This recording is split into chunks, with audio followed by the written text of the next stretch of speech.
खुलुमबाय बेयो बड'लेण्ड इंखं टेलिभिजन दिनै 6 जुन 2021 रबिबार खालि सानसेनि बरादखौ नोंथांमोननि खाथियाव लाबोदों आं सदानन्द दैमारिया।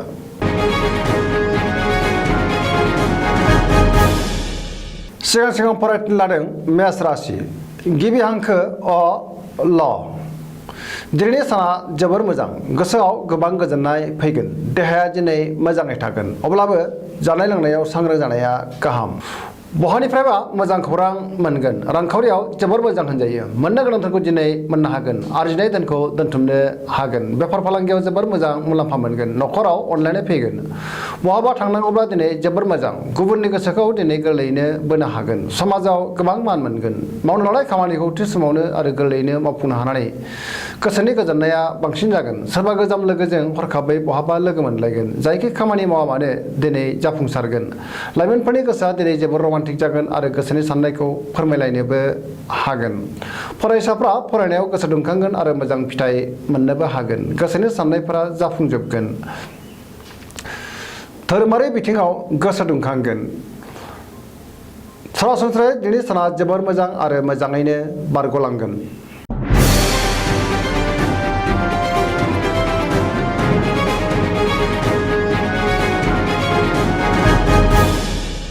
वृष राशि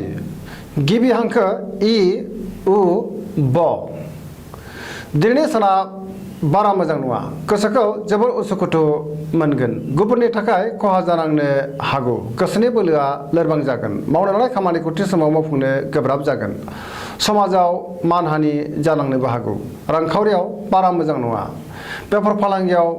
मोजां नङा होनजायो, गोबां खहा जानांनो हागौ, बहाबा थाङोब्ला दिनै सांग्रां जानाया गाहाम, जाब्रबथायनि आसा दङ, न'खराव बिसि फिसायनि गेजेराव अनलायनाय फैगोन, देहाया दिनै बारा मोजां थानाय नङा, सानाय सुनाय बांगोन, गुबुननि हेफाजाब मोननाय नङा, गोसोखौ हारसिं आरो दरसि मोनगोन, मानिबा जाहोनाव गोसोखौ गिलुं गिलुं मोनगोन, लाइमोनफोरनि गोसोआ जोबोर आला खाला जागोन, फरायसाफ्रा अदेबानि फरायनायाव मोजां फिथाइ मोननो हागोन आरो फरायनो गोसोबो दुंगोन, धोरोमारि बिथिङावबो गोसो दुंखांगोन।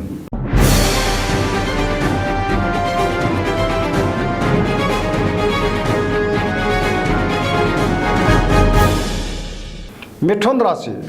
गिबि हांखो ख स। दिनैनि साना जोबोर मोजां, गोसोखौ जोबोर गोजोननाय मोनगोन, बयनिबो गोसोखौ दिनै गोरलैयैनो बोनो हागोन, गुबुननि अननाय मोनगोन, देहाया दिनै मोजाङै थागोन, मावनो लानाय खामानिखौ थि समावनो मावफुंनो हागोन, जानाय लोंनायाव अब्लाबो सांग्रां जानाया गाहाम, रांखावरियाव मोजां, बेफार फालांगियावबो जोबोर मोजां मुलाम्फा मोननो हागोन, न'खराव अनलायनाय फैगोन, समाजाव मान मोनगोन, गोसोनि बोलोआ बांगोन, सेंग्रा सिख्लाफोरा दिनै गोसोखौ जोबोर रमान्टिक मोनगोन आरो गावबा गावनि गोसोनि साननायखौ फोरमायलायनोबो हागोन, सोरबा लोगोजों बाख्नाय जागोन, गोजोनै थानो हागोन, बयनिबो अनसायनाय मोनगोन। सरासनस्रायै दिनै साना जोबोर मोजां आरो मोजाङैनो बारग'लांगोन।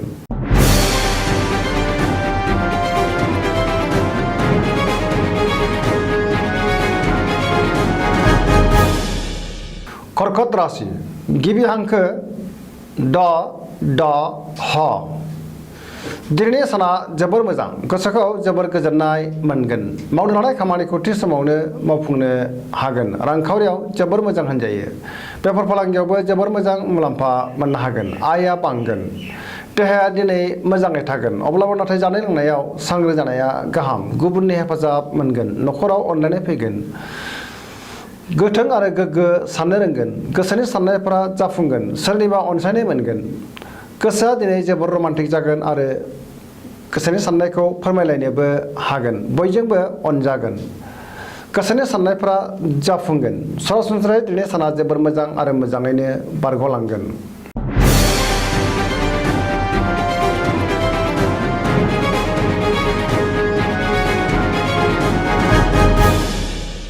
सिंह राशि गिबि हांखो म ट। दिनैनि साना जोबोर मोजां, गोसोआव थार आरो गोग्गो साननाय फैगोन, मावनो लानाय खामानिखौ थि समावनो मावफुंनो हागोन, रांखावरियाव जोबोर मोजां होनजायो, अदेबानि खरसाया बांगोन, बेफार फालांगियाव जोबोर मोजां मुलाम्फा मोनगोन, गोसोनि साननायखौ गुबुननो फोरमायनोबो हागोन, सोरबा लोगोजों बहाबा दावबायहैनो खाबु मोनगोन, न'खराव बिसि फिसायनि गेजेराव अनलायनाय फैगोन बिदा फंबायनि हेफाजाब मोनगोन बिमा बिफानि अननाय आरो बोरखौ मोननो हागोन लाइमोनफोरनि गोसोआ दिनै जोबोद रमान्टिक जागोन गोदान खामानियाव आखाइ होनो हागोन फरायसाफ्रा फरायनायाव गोसो दुंखांगोन आरो मोजां फिथाइ मोननोबो हागोन गोसोनि साननायफोरा जाफुंजोबगोन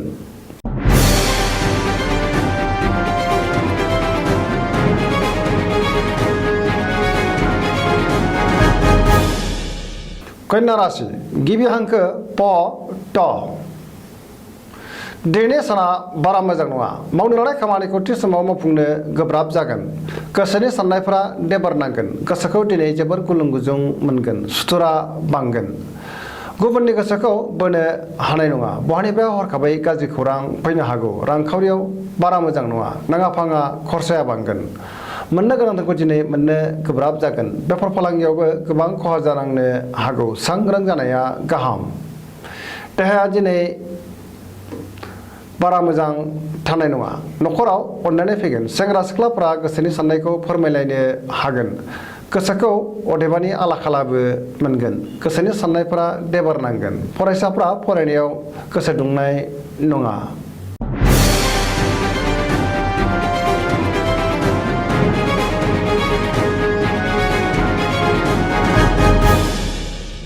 तुला राशि गिबि हांखो र ट दिनैनि साना जोबोर मोजां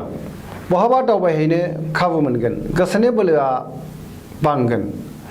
गोबां धोन मोननो हागोन गोसोनि साननायफोरा जाफुंगोन मावनो लानाय खामानिखौ थि समावनो आरो गोरलैयैनो मावफुंनो हागोन आरो मावफुंनो हानानै गोसोखौ जोबोर गोजोननाय मोनगोन देहाया दिनै मोजाङै थागोन रांखावरियाव जोबोर मोजां होनजायो न'खराव बिसि फिसायनि गेजेराव अननानै फैगोन समाजाव मान मोनगोन बेफार फालांगियाव गोबां मुलाम्फा मोननो हागोन सोरबा लोगोनि हेफाजाब मोनगोन समाजाव बयजोंबो अनजागोन आरो अनसायजागोन बिमा बिफानि अननाय आरो बोरखौ मोननो हागोन सोरबा गोजाम लोगोजों जानबुङाव रायज्लायनो खाबु मोनगोन गोसोआ दिनै जोबोर रमान्टिक जागोन फरायसाफ्रा फरायनायाव गोसो दुंखांगोन आरो मोजां फिथाइ मोननोबो हागोन सरासनस्रायै दिनैनि साना जोबोर मोजां आरो मोजाङैनो बारग'लांगोन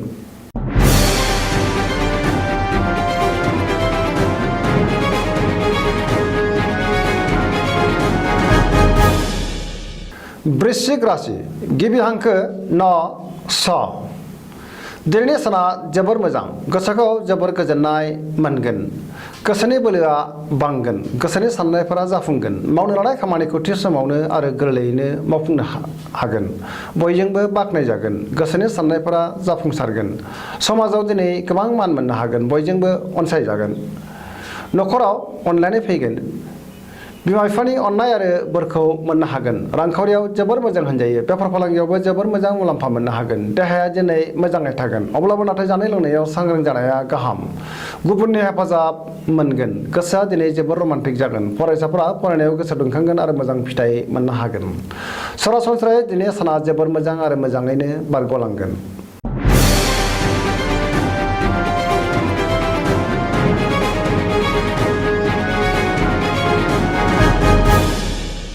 धनु राशि गिबि हांखो ढ फ भ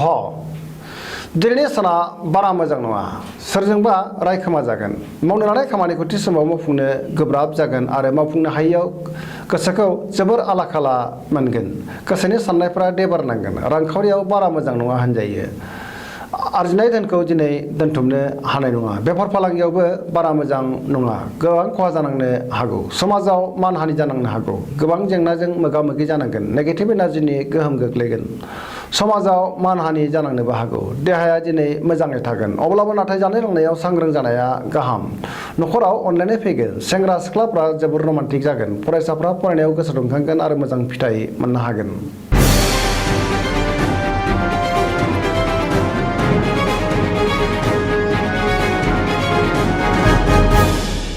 मकर राशि गिबि हांखो ख ज दिनैनि साना जोबोर मोजां गोसोनि साननायफोरा जाफुंगोन गोसोनि बोलोआ बांगोन गोसोखौ जोबोर गोजोननाय मोनगोन रांखावरियाव जोबोर मोजां होनजायो आरजिनाय धोनखौ दोनथुमनो हागोन आयआ बांगोन गोबां धोन आरजिनोबो हागोन बेफार फालांगियाव जोबोर मोजां मुलाम्फा मोननो हागोन न'खराव बिसि फिसायनि गेजेराव अनलायनाय फैगोन बिदा फंबायनि हेफाजाब मोनगोन बिमा बिफानि अननाय आरो बोरखौ मोननो हागोन गोसोखौ दिनै जोबोर रमान्टिक मोनगोन गोग्गो आरो मोजां साननो रोंगोन सोरबा लोगोनिफ्राय हरखाबै मोजां खौरां मोनगोन लाइमोनफोरनि गोसोआ जोबोर खुसि जागोन आरो गोसोनि साननायखौ जाफुंहोनो हागोन।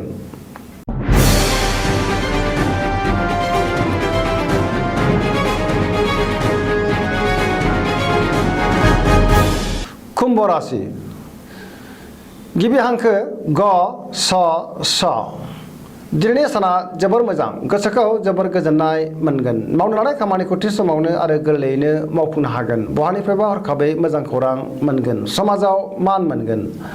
सोरबा गोजाम लोगोजों बहाबा लोगो मोनज्लायगोन रांखावरियाव जोबोर मोजां होनजायो आरजिनाय धोनखौ दोनथुमनो हागोन गोबां धोन आरजिनोबो हागोन बेफार फालांगियाव मोजां मुलाम्फा मोननो हागोन देहाया दिनै मोजाङै थागोन अब्लाबो नाथाय जानाय लोंनायाव सांग्रां जानाया गाहाम न'खराव अनलायनाय फैगोन गुबुननि हेफाजाब मोननो हागोन धोरोमारि बिथिङाव गोसो दुंखांगोन लाइमोनफोरनि गोसोआ दिनै जोबोर रमान्टिक जागोन आरो गावबा गावनि गोसोनि साननायखौ फोरमायलायनोबो हागोन फरायसाफ्रा फरायनायाव गोसो दुंखांगोन आरो मोजां फिथाइ मोननो हागोन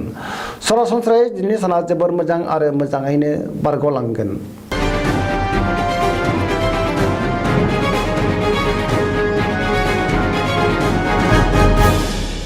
मीन राशि गिबि हांखो ड स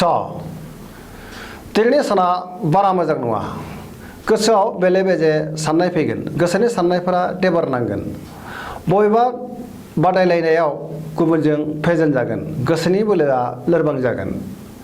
गोसोनि साननायखौ गुबुननो दाफोरमाय नङाब्ला गुबुना गोरोन्थि बुजिगोन गोसोखौ जोबोर दरसि दरसि मोनगोन देहाया मोजाङै थागोन अब्लाबो नाथाय जानाय लोंनायाव सांग्रां जानाया गाहाम रांखावरियाव बारा मोजां नङा नाङा फाङा खरसाया बांगोन बेफार फालांगियाव खहा जानांनो हागौ गुबुनजों रायखोमा जानानै गोसोखौ जोबोर दुखु मोनगोन न'खराव अनलायनाय फैगोन लाइमोनफोरनि गोसोआ दिनै जोबोर आला खाला जागोन फरायसाफ्रा फरायनायाव गोसो दुंखांगोन आरो मोजां फिथाइ मोननो हागोन। दिनैनि राशि फरायनाया एसेनोसै जोबनायाव बेखौनो खावलायो जाहाथे नोंथांमोना सानफ्रामबो जोंनि बे बड'लेण्ड इंखं टेलिभिजनखौ नायबाय थायो आरो साबस्क्राइब खालामो एसेनोसै गोजोन्थों।